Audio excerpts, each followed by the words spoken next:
Vsi, ki imate tako podobo kumar v rastlinjaku ali na vrtu, jih pač čim prej odstranite z grede. To je kumarna plesen in pa na listih tukaj opazimo še pepelovko, ki ima tak bel poprh. To je običajna bolezen kumar bolj v rastlinjaku, na vrtovih pa je kumar bolj prizadejala kumarna plesen. Pri nas smo bili s pridelkom kumar zelo zadovoljni in potem smo tudi nekako kar tudi v rastlinjaku ustavili ekološko varstvo, ker je bilo pridelka preveč. Zelo zadovoljni smo s pridelkom zelja. Vidimo, da v rastlinjaku kolobarimo, da imamo več vrtnin, tam raste potem fižol, ki se ravno tako lepo razrašča. Naprej solate. No, vsekakor pa v rastlinjaku najboljše napredujejo plodovke, predvsem paradižnik, paprika, jajčevec. Jajčevec zelo lepo dela in z njim smo zelo zadovoljni v rastlinjaku. Vsekakor pa je nekako kralj med vrtninami rastlinjaka paradižnik. Vidimo, da so vrhovi za porezati, se ponovno obrastal, tako da bo treba ponovno čiščenje. Listi se zvijajo, kar ni nič hudega. V ozadju je tudi skoraj dokončno že pobrana paprika. Paprika je visoka več kot meter, pridelka je bilo ogromno, največji plodovi pa so tehtali tudi do pol kilograma, kar je res neverjetno. Tako da iz rastlinjaka se bomo pomaknili v zunanji del vrta, kjer smo že pospravili kumare, pogledali bomo, v kakšnem stanju je zemlja, kako jo pripravimo in kaj bomo sejali in sadili po kumarah v tem jesenskem času. V jesenskem času se sprazni kar nekaj gred in uloviti je treba pravi termin za setev in sajenje vrtnin, ki jih umestimo na vrt v tem času. Pri nas vidimo, da je zemlja nekoliko težja, ilovnata. Pripravili smo jo z ruskimi vilami, je pa treba delati takrat, ko je zemlja optimalno vlažna, da se lepo drobi, potem so tudi setve bolj uspešne, tudi sadike se lepše primejo. No, kar se tiče setev v tem jesenskem času, zagotovo lahko sejete rukolo. Divja rukola je pravzaprav tista, ki je dokaj odporna na nizke temperature, ostane na gredi. V jesenskem času smo tudi nekoliko bolj uspešni s setvijo zimskih sort solat. Tradicionalne slovenske sorte so Posavka, Rjavka in pa Vogorka. Kar se tiče setev zimskih solat, pa ne prehitevamo. Vidimo, da so jeseni čedalje bolj tople, tako da ne hitimo. Jaz običajno setvijo zimske solate pričnem konec septembra, tudi v oktobru. Vsi tisti, ki ste že sejali špinačo v avgustu, ste jo pač posejali. Zamudniki še vedno lahko sejete v mesecu septembru, tako da špinača tudi pri zimi pobiramo jo lahko tudi v naslednjem letu. Zagotovo pa ena izmed rastlin, ki je meni zanimiva, so tudi mešanica azijskih listnih vrtnin. Tukaj imamo pač različne vrtnine in zagotovo se bo nekaj našlo tudi za vas. Skoraj celo leto lahko sejemo tudi mešanico solat za mlade liste, baby leaf.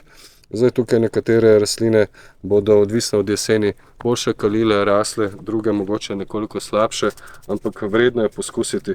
Jaz pa zelo rad sejem tudi mesečno redkvico. Tukaj je ena podolgovata sorta. Mesečno redkvico običajno vrtičkarji sejejo samo v spomladanskem času. Mesec september pa je tudi dober, če je jesen topla, v dobrem mesecu že pobiramo pridelek. Tako da ne pozabimo tudi na blitvo. Rastlin je res veliko, v vrtnarijah so na voljo tudi sadike, tako da se odločite, ali boste sadili ali sejali. Zagotovo pa je zelo dobro, da vse grede prekrijete ali s setvami jesenskimi ali s sadikami sejenjem. Navsezadnje tisti, ki pa ne želite nič sejati v tem času, pa enostavno pripravite zemljo, da bo lepa, drobno grudičasta. September je pravi čas za to. V tem oktobru imamo lahko že vlago, mokro zemljo in je delo nekoliko težje. Jaz pa bom pripravil oziroma zaključil s pripravo tudi gredo s kumarami, pa poglejmo, kaj bomo sejali na to gredo. Na tej gredi so rasle kumare, na tukaj je še dokaz, še zadnji ostanek ploda. Gredo smo pripravili kakšne 2-3 tedne nazaj, pokrili z zasterko, pogledali bomo, kakšna je zemlja spodaj. Najprej pa bi preverili, kako z ruskimi vilami delamo na gredi, ki ni bila pokrita, kjer je enostavno zemlja bolj zbita, trda, ampak če delamo v vlažnem vremenu, ko se zemlja lepo drobi, enostavno na začetku rahlo gremo v globino, potem pa ponovimo, to je težka ilovnata zemlja in vidimo, da ni večjih grud. Potem drugič gremo na polno globino, zemlja se zelo lepo dela zraven. Tukaj sem gredo pripravil že včeraj, vidimo, da je zelo lepa, zemlja je drobno grudičasta, idealna za setve in sajenje. Tukaj pa želim pokazati, kako se dela, če počakamo na primeren čas, ko zemlja dovoli delati, ne takrat, ko mi želimo, kajti na vrtu je zemlja gospodar in to je pravzaprav treba upoštevati. Če se tvorijo kakšne grude, slučajno gremo večkrat čez in to je pravzaprav tisto, kar je treba narediti. Potem pa enostavno samo še nekoliko zdrobimo, včasih niti ni treba, samo z grabljami poravnamo, sejemo in sedimo, povsem brez napora. Jaz to delam z eno roko, kot ste videli, orodje rahlo vlečem nazaj, ni ga treba dvigniti in to je tisto, kar je pravzaprav najbolj pomembno pri ruskih vilah. Zgornje vilice drobijo zemljo, spodnje globoko rahljajo in orodje imajo še posebej rade ženske in starejši vrtnarji, kajti to jim zelo olajša delo in z delom pričnejo takrat, ko želijo, ko je zemlja primerna, ne takrat, ko ima mogoče čas vnuk, mož ali kdo drug. Tako da to je bilo nekaj o uporabi ruskih vil v jesenskem času. Zdaj pa poglejmo, kakšna je zemlja na gredi, kjer so predhodno uspevale kumare. Vidimo, da je pod zasterko zemlja še po nekaj tednih zelo lepa, da je praktično rahla, drobno grudičasta, prav nobene zbitosti in to je tisto, kar želimo. In če pripravimo tako gredo v mesecu septembru, potem v jesenskem času tudi nimamo težav s sajenjem česna, tako da tudi to priporočam, da naredite. No, jaz bom po kumarah sejal kar redkvico, ki nas bo v jesenskem času zelo hitro razveselila s pridelkom. Na drugi polovici grede pa bom počakal še nekoliko, jo pripravil, sejal potem zimsko solato, pogledal dolgoročno vremensko napoved in se prilagodil temu, kajti zimska solata dobro prezimi, najboljše pa prezimijo setve, v rastlinjaku pa sadim zimsko solato tudi iz sadik, ampak šele v mesecu novembru. Pri odprtih semenskih vrečkah redkvice in drugih vrtnin obvezno preverite kalivost predhodno. Tiste vrečke, ki so pa zaprte, pa enostavno zadaj samo preverite datum uporabe. Ta je uporabljena še do konca tega leta, tako da bo brez težav tudi kalila. Sejal jo bom na to gredo.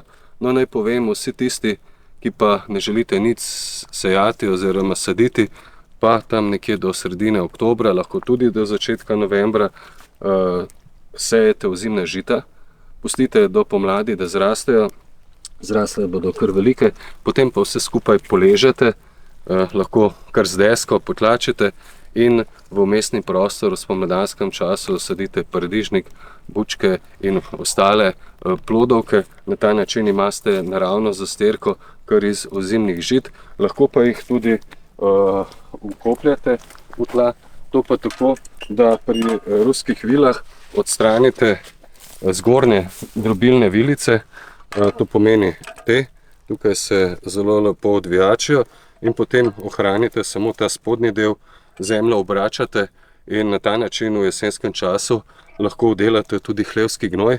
Kompost, peleti in ostala gnojila pa enostavno se vdelajo z ruskimi vilami brez težav, tako da če vdelate gnoj, odstranite zgornje drobilne vilice, zemljo obračate, pomikate se nazaj, obrnete celotno grudo, z gnojem pa obvezno gnojite jeseni, tam do polovice oktobra, kajti to je tisti optimalni termin za vdelavo hlevskega gnoja, da rastline v spomladanskem času ne bodo lačne. Želim vam, da čim bolj zapolnite svoj jesenski vrt in poskrbite za svežo domačo zelenjavo v tem in pa prihodnjem letu. Sledite nam tudi na vrtnarskem spletnem portalu Zeleni svet, YouTubeu, Instagramu, Facebooku in pa TikToku.